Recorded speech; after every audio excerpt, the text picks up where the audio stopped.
What's up everyone, this is HK here, bringing you a review on today's Naruto Shippuden filler episode. It was good! Yeah, it was actually very decent and good. The story is finally getting to a point where it's getting interesting.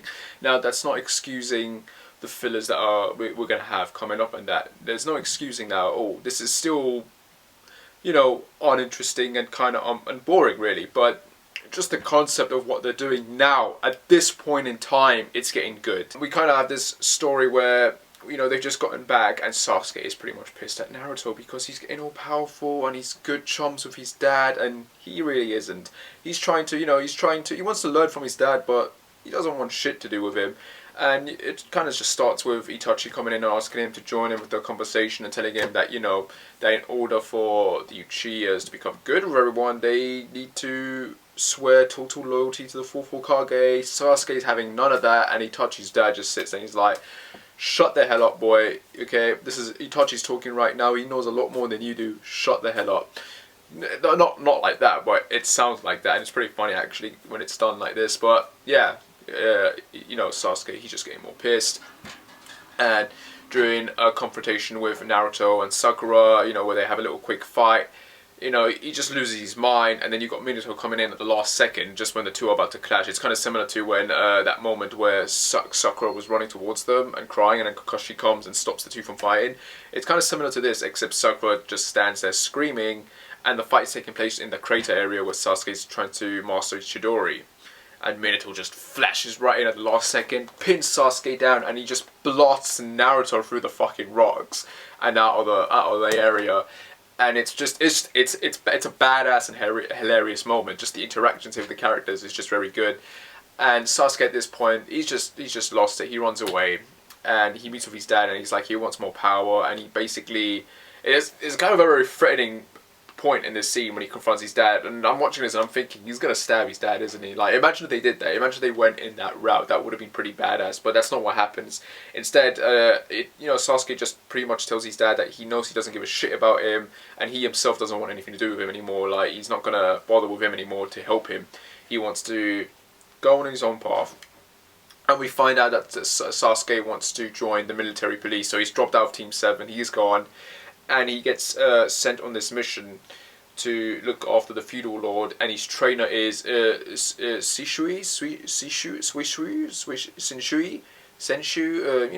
the other Uchiha guy that was friends with Itachi's boyfriend, if you will. Yeah, and yeah, he gets trained for 3 years by him. And at the same time, Naruto meets with Jiraiya and, convinces Jiraiya to let him come with him to look for Orochimaru while he trains with him.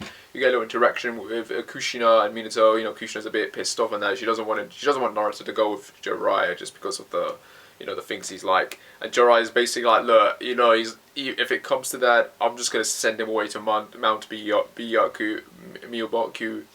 And Minato gets a little flashback at his time there when he had to eat those meals, and you get there's a lot of funny moments in this, a lot of intense moments, a lot of funny interactions. I like it. It's brilliant how they've done the setup for this, really, and the interaction with the characters. It's just funny. It's like, this is how you would imagine Konoha and the characters would be if Minato and Kishinev had survived.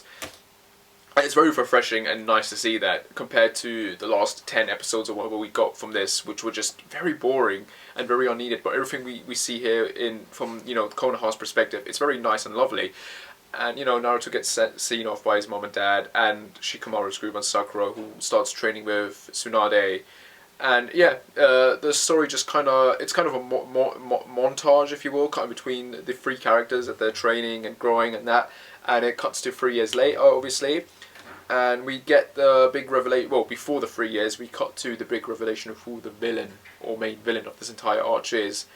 And basically it's Orochimaru meeting with the big mastermind, and who is it? Who is it? It's Danzo, ladies and gentlemen. Danzo is the mastermind of all of this. He's the one who set up that whole thing with Harizu, Neji's dad, and is responsible for all the shit that happened. And Orochimaru's basically like, look, I upheld my end of the deal. It's time for you to uphold your end of the deal. I want a new body. You know, I wanted Itachi, but you know that's too late now. He's in his prime. I need someone younger, more beautiful, more stronger. And Danzo's like, I'm gonna look into that for you. I'll have it ready. You know, it'll be ready in 3 years' time. It has to be someone who in 3 years' time will be fit and prime for the process. Obviously, that's gonna be Sasuke. Which, you know, I like this interaction with Orochimaru and Danzo. I do like that. Because it kind of, you know, I don't know if it's just something they're doing for this, or if it's meant to be a hint, possibly. Because I've always had my, I think a lot of people have had the suspicions, maybe, about whether Orochimaru killed the third Hokage under Danzo's orders or not. We never, ever found out what the main entire reason for that was. I mean, there was always this feeling that Orochimaru attacked the Hidden Leaf for a very specific reason, and one that he didn't necessarily want to do but had to do. So I've always had this feeling, what if Danzo was the one that ordered, you know, what if he was in cahoots with Orochimaru that during that time period and told Orochimaru to kill the third Hokage, and obviously that kind of backfired when they ended up getting Tsunade as the Hokage and that. So I'm wondering if that's the case, and because, you know, they kind of hint at it here with the whole setup of what they did with the whole beginning part of this arch. So there's a lot more to it, obviously, and it's probably going to involve the full Hokage, attempted assassination, maybe, I don't know. But yeah, this episode was decent. It was decent. It felt like I was watching something that is part of the Naruto world, if you know what I mean, like in terms of the tone and atmosphere. I like that, but of course that doesn't excuse all the other crap we've had. And that said, again, bad news, guys. The schedule for the January episodes came out, or at least the first few, and from January 14 and January 21, it continues the whole filler story arch. But now the next episode obviously is going to take place 3 years after, so they're all going to be in the Shippuden get-up. And the next 2 episodes that are coming out in January are about Sasuke running away from the village to join Orochimaru to gain power, and Naruto comes after him, and then someone from the Anbu chases after Naruto to stop him. So I'm imagining that's probably going to be Sai or Yamato, maybe, their version of the characters in this universe. I don't know. I'm excited because the plot, at least for this particular filler, is getting interesting. But at the same time, like everyone else, I am annoyed, I am pissed, and I am bored. It's just like, I want to get to the canon stuff. But I doubt I'm pretty much convinced we're not gonna get to the canon until April, maybe March, even, because in the opening we do have that moment with Madara and Kaguya, so I imagine we are gonna get that moment before we have the new opening. So that is a hint there that we are gonna return to canon, but before the new opening, before we get the new opening, basically.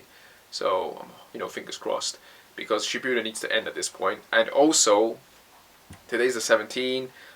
In 2 more days, we're going to get an announcement for the next generation, whatever that is. Is that a new anime? Is it a new manga? My prediction is it's a new manga series, which means that if it is a new manga series, and if it is by Kishimoto, who I believe is doing it, like, you know, his whole concept of doing a sci-fi, I think it's bullshit. I think he's doing this next generation thing, and I think we're going to find out in 2 days, which means that Shippuden has to end at some point next year, in order for it to maybe adapt these new manga chapters that are going to come out possibly next year as well. Maybe they're going to come out straight away during Christmas or whatever. I don't know. We'll see in it. We'll see in 2 days. We'll find out. That should be exciting. Anyway, guys, I hope you like that. As usual, like, subscribe, whatever. I shall see you when I shall see you. Take care and bye. And again, not a bad filler episode. Do give it a watch. It is interesting. But again, I understand if you're not into it. Personally, I'm just watching it for the sake of watching it, but at least this was a decent episode in my opinion. Probably the best one out of the entire Naruto Hero Jiraiya Ninja Scrolls thing that we've gotten so far. So do give it a watch if you're a Naruto fan and you just want something different and familiar. But other than that, yeah. If you're someone who's waiting for the canon to come back, you're going to have to probably wait till March or April, guys. Sorry about that. That's Studio Para for you. That's Studio Para for you. Anyway, cheers and bye.